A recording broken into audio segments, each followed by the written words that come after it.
दोस्तों, आज की कहानी है बहुतों ने मेरी इज्जत मिट्टी में मिला दी। दोस्तों, कहानी शुरू करने से पहले अगर हमारे चैनल को सब्सक्राइब नहीं किया हो तो कर लीजिए ताकि आपके पास पहुंचे हर रोज नया वीडियो। रोज तुम्हें तुम्हारी माँ ने कुछ सिखाया है कि नए रिश्ते कैसे निभाए जाते, लेकिन तुम कहाँ कुछ समझो कि तुम्हारा भाई तो है ही नहीं जो तुम्हें ये सब समझ आएगा। सुबह सुबह पारुल की सास नैना देवी ने सुलाना शुरू किया तो पारुल कमरे से बाहर आई। उसे समझ नहीं आ रहा था कि आज सुबह सुबह कौन सी गलती हो गई जो सासू माँ का बहु पुराण शुरू हो गया।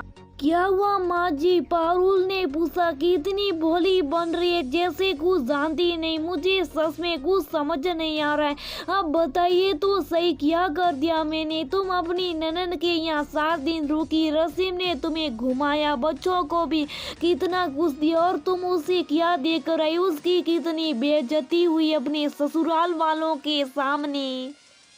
उसकी सास ने कितना सुनाया। तुम्हारे भाई भाभी को बिल्कुल अकल नहीं है क्या? अगर किसी को होटल में रुकती तो कितना खर्च सोचता, कम से कम यही सोचकर देना लेना कर लेती। सास की बात सुनकर पारुल को बहुत दुख हुआ। वो सोचने लगी बहुत दिनों से बच्चे घूमने की जिद कर रहे थे। घर की और विशाल के ऑफिस की जिम्मेदारियों की वजह से वो निकल ही नहीं पाते थे। इस बार छुट्टियों में ननद रसीम ने भी जोर डाला तो वे रसीम के घर चले गए, क्योंकि रसीम का घर देहरादून में था तो वहाँ घूमने की अच्छी जगह थी। इस तरह घूमना वो हो गया और ननद वो बच्चों के साथ टाइम भी अच्छा कटा। जाते समय पारुल ने नंदुई और बच्चों के लिए अच्छे अच्छे उपहार लेकर गई। नैना देवी को भी सब सामान नहीं लगा था और लौटते समय भी पारुल ने 5,000 रुपये नकद रसीम को दिए थे। कल रात ही तो वापस आए। रात में ऐसा क्या हो गया कि सासू माँ इतना गुस्सा कर रही? संडे की वजह से विशाल भी घर पर ही था। माँ की आवाज़ सुनकर वह भी बाहर आ गया। माँ से बोला, माँ वो दीदी का घर है यहाँ होटल, अगर मुझे उनके घर रुकने पर उन्हें उतना ही पैसा देना चाहिए तो इससे अच्छा मैं होटल में रुकना पसंद करूंगा।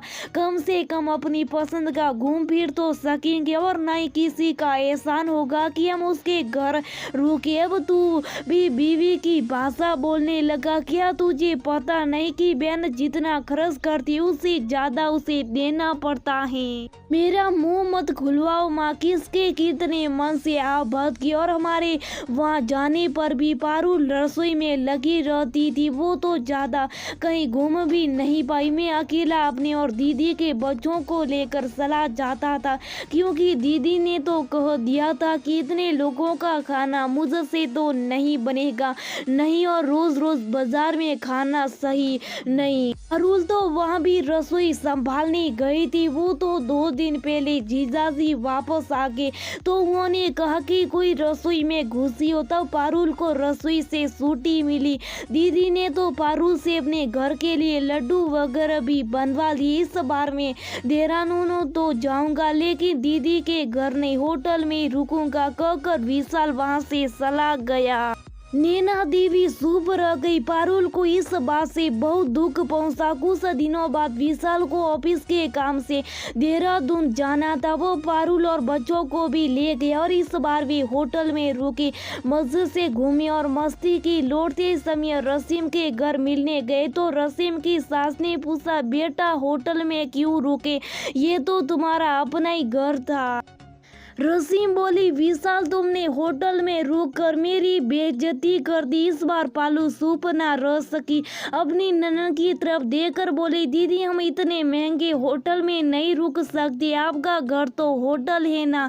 पारुल की बात सुनकर रसीम शर्मिंदा हो गई। जब उसकी सास और पति को पूरी बात पता लगी तो उन्होंने भी रसीम के ऊपर बहुत गुस्सा किया। रसीम की सासू से बोली, बहू तूने मेरी इज्जत मिट्टी में मिला दी। कोई भी ये सोचेगा कि मेरी नीयत खराब है। मैंने कब तुम्हें कुछ सुना है? जबकि तुम्हारा भाई तो इतना कुछ देता और तुम उसका रत्ती भर भी अपनी ननद को नहीं देना चाहती। मैं तो तुम्हें तब भी कुछ नहीं कहती। रसीम का पति बोला, तुम्हारी इस हरकत की वजह से सब यही सोचेंगे कि मैं कितना लालची हूँ। अपने घर आए मेहमानों की भगत होती है, ये हिसाब नहीं रखा जाता कि उसके ऊपर हमने कितना खर्च किया। मेहमान भी हमारे पास अपना कीमती समय निकाल कर आता है, लेकिन तुम और तुम्हारी माँ इस बात को नहीं समझेगी।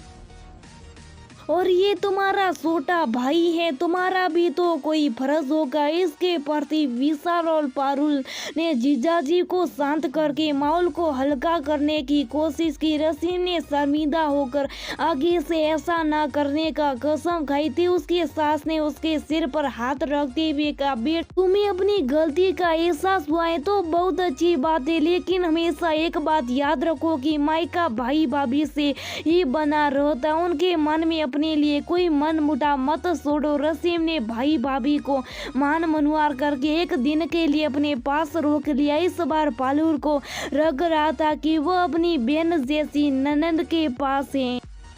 दोस्तों, बहुत से घरों में यही होता है कि अगर भाई भाभी एक दिन के लिए रहने आते तो इस बात का पूरा हिसाब किताब करा जाता है कि हमने क्या खर्च किया और उसने क्या दिया।